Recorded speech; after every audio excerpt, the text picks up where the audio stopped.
Néhémie, chapitre 1er. Parole de Néhémie, fils de Hakalia.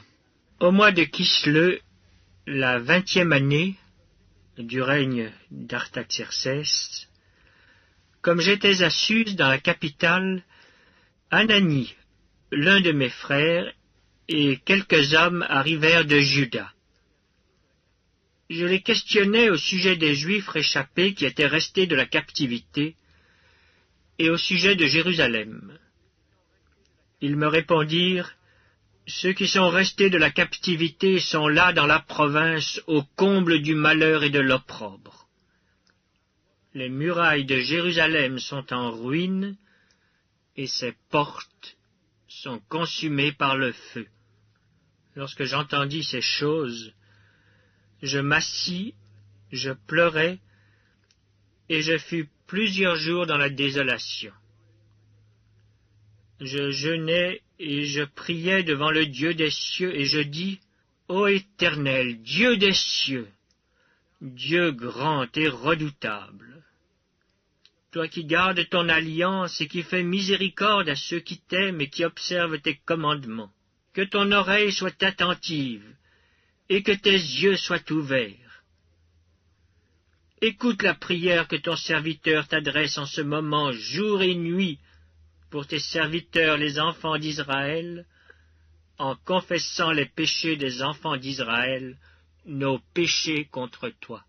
Car moi et la maison de mon père, nous avons péché. Nous t'avons offensé, et nous n'avons point observé les commandements, les lois et les ordonnances que tu prescrivis à Moïse, ton serviteur. Souviens-toi de cette parole que tu donnas ordre à Moïse, ton serviteur, de prononcer. Lorsque vous pécherez, je vous disperserai parmi les peuples.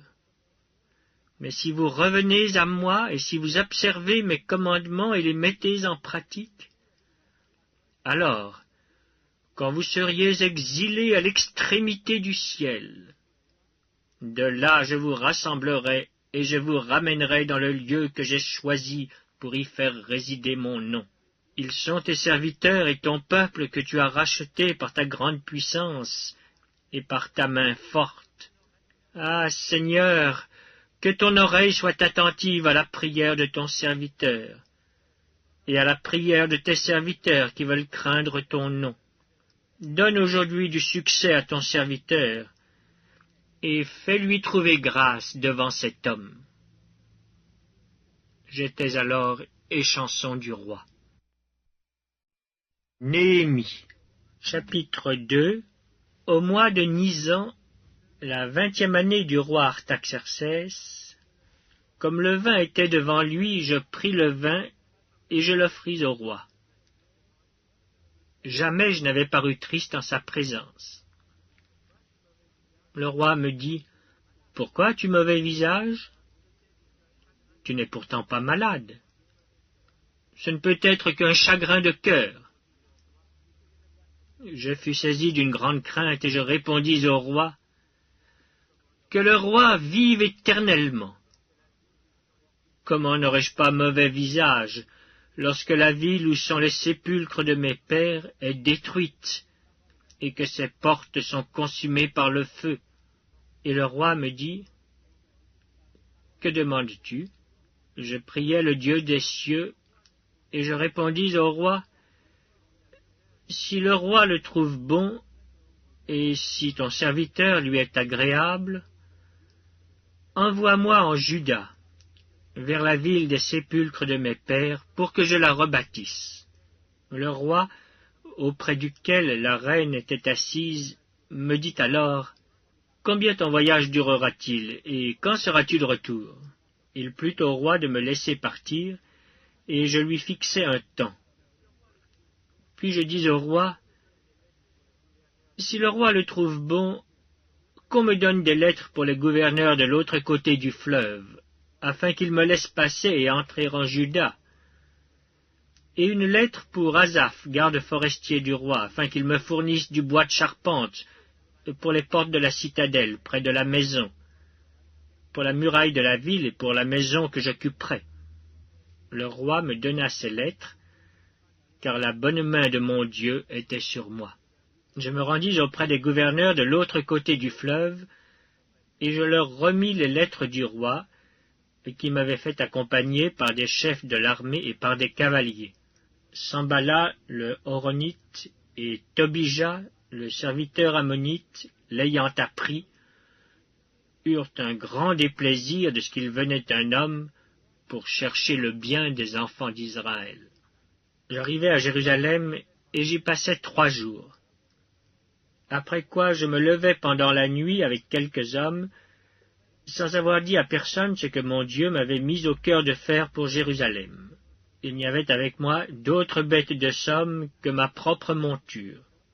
Je sortis de nuit par la porte de la vallée, et je me dirigeai contre la source du Dragon et vers la porte du Fumier, considérant les murailles en ruine de Jérusalem et réfléchissant à ces portes consumées par le feu.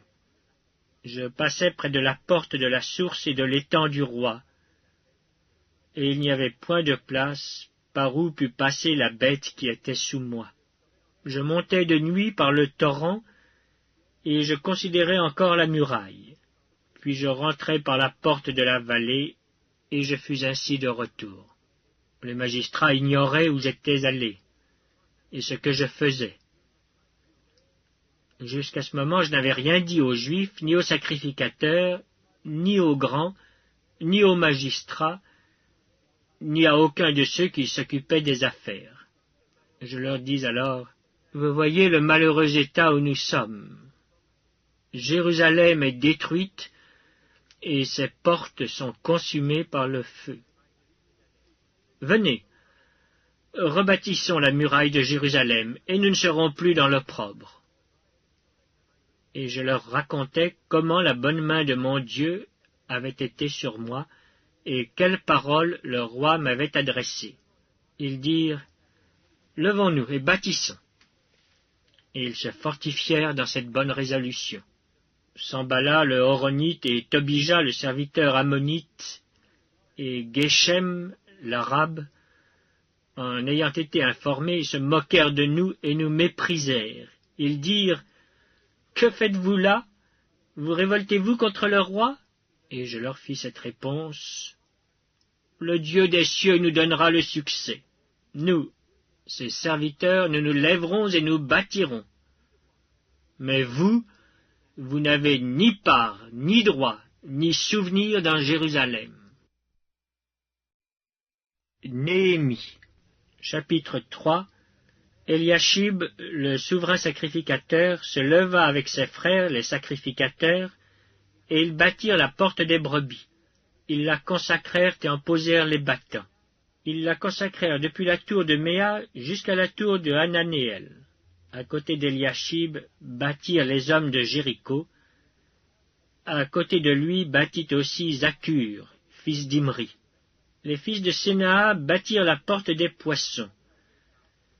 Ils la couvrirent et en posèrent les battants, les verrous et les barres. À côté d'eux travailla aux réparations Mérémoth, fils d'Uri, fils d'Akots. À côté d'eux travailla Meshulam, fils de Bérékia, fils de Méchézabel. À côté d'eux travailla Tsadok, fils de Baana. À côté d'eux travaillèrent les Tékoïtes, dont les principaux ne se soumirent pas au service de leur seigneur. Jojada, fils de Paséac, et Meshulam, fils de Bézodia, réparèrent la vieille porte. Ils la couvrirent et en posèrent les battants, les verrous et les barres. À côté d'eux travaillèrent Mélatia, le Gabaonite, Jadon, le Méronotite, et les hommes de Gabaon et de Mitzpa ressortissant au siège du gouverneur de ce côté du fleuve. À côté d'eux travailla Uziel, fils de Haraja, d'entre les orfèvres, et à côté de lui travailla Anania, d'entre les parfumeurs. Ils laissèrent Jérusalem jusqu'à la muraille large. À côté d'eux travailla aux réparations Rephaja, fils de Our, chef de la moitié du district de Jérusalem. À côté d'eux travailla vis-à-vis de sa maison Jedaja, fils de Harumaph, et à côté de lui travailla Hatush, fils de Hashabnia. une autre portion de la muraille et la tour des fours furent réparées par Malkija, fils de Harim, et par Ashub, fils de Pachat-Moab. À côté d'eux travailla, avec ses filles, Shallum, fils d'Aloshech, chef de la moitié du district de Jérusalem. Hanoun et les habitants de Zanoach réparèrent la porte de la vallée. Ils la bâtirent et en posèrent les battants, les verrous et les barres. Ils firent de plus 1000 coudées de mur jusqu'à la porte du fumier. Malkija, fils de Rékab, chef du district de Beth-Akerem, répara la porte du fumier. Il la bâtit et en posa les battants, les verrous et les barres. Shallum, fils de Kol-Osé, chef du district de Mitzpah, répara la porte de la source. Il la bâtit, la couvrit, et en posa les battants, les verrous et les barres. Il fit de plus le mur de l'étang de Siloé, près du jardin du roi, jusqu'aux degrés qui descendent de la cité de David. Après lui, Néhémie, fils d'Asbuk, chef de la moitié du district de Beth-Tsur, travailla aux réparations jusque vis-à-vis des sépulcres de David, jusqu'à l'étang qui avait été construit, et jusqu'à la maison des héros. Après lui travaillèrent les Lévites, Réhoum, fils de Bani, et à côté de lui travailla pour son district Achabia, chef de la moitié du district de Keïla. Après lui travaillèrent leurs frères, Bavaï, fils de Henadad, chef de la moitié du district de Keïla, et à côté de lui Ézer, fils de Josué, chef de Mitzpah, répara une autre portion de la muraille vis-à-vis de la montée de l'arsenal à l'angle. Après lui Baruch, fils de Zabaï, répara avec ardeur une autre portion depuis l'angle jusqu'à la porte de la maison d'Eliashib, le souverain sacrificateur. Après lui, Merémoth, fils d'Uri, fils d'Akots, répara une autre portion depuis la porte de la maison d'Eliashib jusqu'à l'extrémité de la maison d'Eliashib. Après lui travaillèrent les sacrificateurs des environs de Jérusalem. Après eux, Benjamin et Ashub travaillèrent vis-à-vis de leur maison. Après eux, Azaria, fils de Maaséja, fils d'Anania, travailla à côté de sa maison. Après lui, Binui, fils de Henadad, répara une autre portion depuis la maison d'Azaria jusqu'à l'angle et jusqu'au coin. Palal, fils d'Uzaï, travailla vis-à-vis de l'angle et de la tour supérieure qui fait saillie en avant de la maison du roi, près de la cour de la prison. Après lui travailla Pédaja, fils de Paréosh. Les Nétiniens, demeurant sur la colline, travaillèrent jusque vis-à-vis de la porte des eaux à l'orient et de la tour en saillie.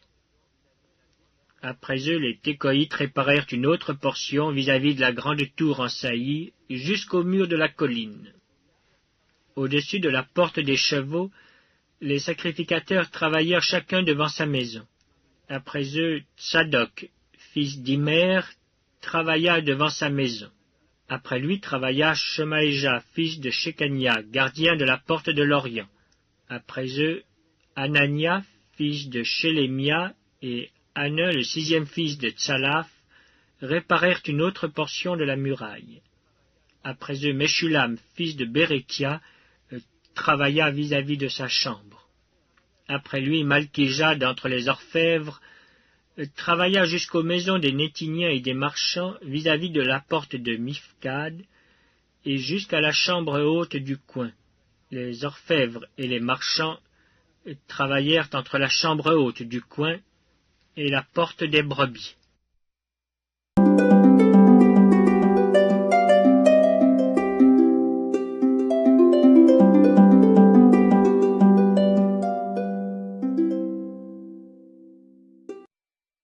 Évangile selon Marc, chapitre 11.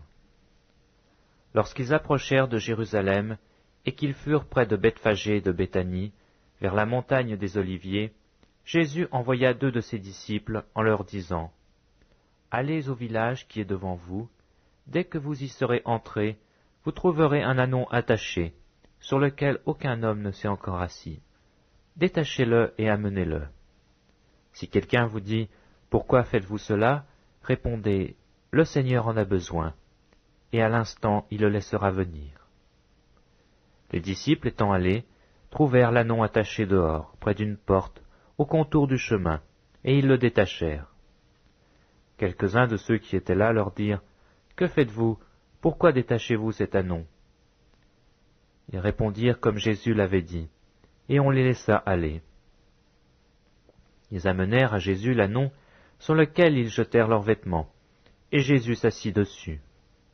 Beaucoup de gens étendirent leurs vêtements sur le chemin, et d'autres des branches qu'ils coupèrent dans des champs. Ceux qui précédaient et ceux qui suivaient Jésus criaient, « Hosanna, béni soit celui qui vient au nom du Seigneur. Béni soit le règne qui vient, le règne de David, notre Père. Hosanna dans les lieux très hauts. » Jésus entra à Jérusalem dans le temple. Quand il eut tout considéré, comme il était déjà tard, il s'en alla à Béthanie avec les 12. Le lendemain, après qu'ils furent sortis de Béthanie, Jésus eut faim. Apercevant de loin un figuier qui avait des feuilles, il alla voir s'il y trouverait quelque chose. Et s'en étant approché, il ne trouva que des feuilles, car ce n'était pas la saison des vignes. Prenant alors la parole, il lui dit, « Que jamais personne ne mange de ton fruit. » Et ses disciples l'entendirent. Ils arrivèrent à Jérusalem, et Jésus entra dans le temple. Il se mit à chasser ceux qui vendaient et qui achetaient dans le temple. Il renversa les tables des changeurs et les sièges des vendeurs de pigeons. Et il ne leur laissait personne transporter aucun objet à travers le temple.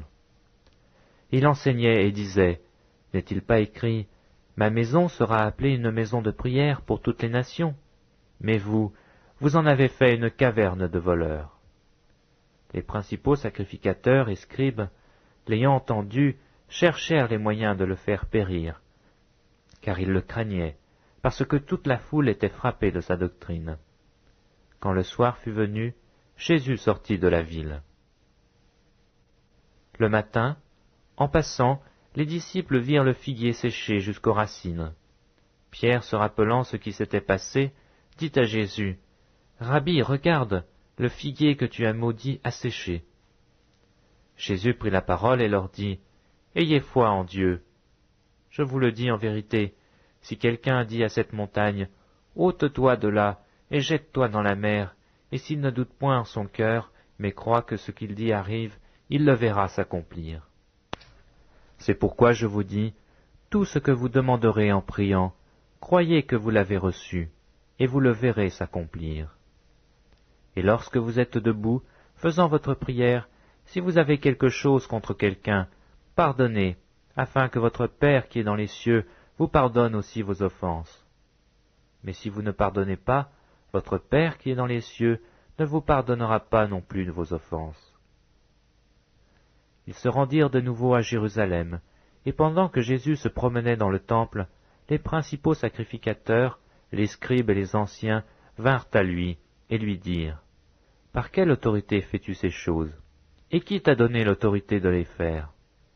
Jésus leur répondit, « Je vous adresserai aussi une question. Répondez-moi, et je vous dirai par quelle autorité je fais ces choses.